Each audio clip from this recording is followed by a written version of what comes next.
11:47 বললাম guys, sorry এখন বাজে 10:47।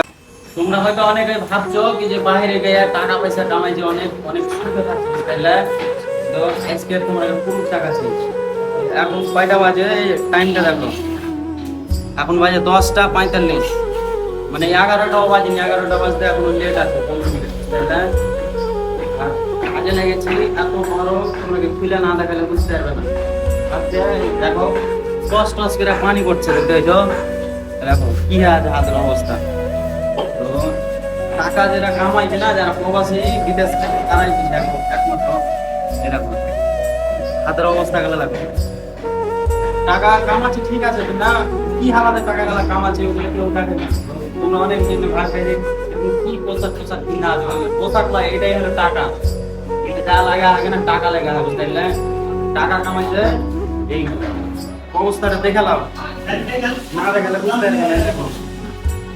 সকাল 9টা থেকে গেলে 8টা অবধি কাজ করবো, সন্ধ্যে 6টা অবধি কাজ করবো, 1200 টাকা পাবো। 1200 টাকা খাটনি আছে, কতখানি কষ্ট আছে কিনা এখন যে কাজ করে সে বুঝে গেছে, তাহলে ইয়ার বাবা দেখে কাজ করছিল এগুলোতে। এখন জাস্ট 11টাও বাজেনি আর এরকম অবস্থা, বুঝতে পারছো? সারাদিন কাজ করবো কি অবস্থা হবে। এটা হচ্ছে বিদেশের যে জীবন, তাহলে পরিবারের লোক ভাবছে খুব সুখে আছে, বিদেশ থেকে টাকা কামাই খুব ভালো আছে, কি অবস্থায় আছে কিনা একমাত্র নিজে জানি, বুঝতে পারলে? যেমন কাছ থেকে শরীরটা দেখে দাও, এই শরীরগুলা দেখো কি আছে, মুখের অবস্থা দেখতে পেয়েছো? এগুলো সব টাকা। টাকা যদি না কামাই করি বাড়িতে পাঠাইতে পারবে না, বাড়িতে না পাঠালে বাইরে গেছে টাকা পাঠাই না, বাড়িতে যতক্ষণ টাকা পাঠাবো ততক্ষণই ভালো। কিন্তু শরীরের অবস্থা দেখো।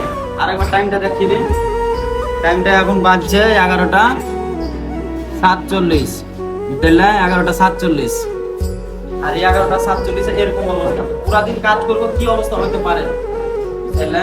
11:47 বললাম গাইস, সরি এখন বাজে 10:47। দেখো টাইমটা, এখন 10:47 বাজে আর শরীরের এই অবস্থা, পুরা দিন পড়ে আছে, কি অবস্থা হতে পারে টাকা কামাই। লাইক করে দিবা গাইস, লাইক বুঝলাম, বলে যাবো, লাইক করে দিবা, লাইক ভিডিওটা শেয়ার করবা।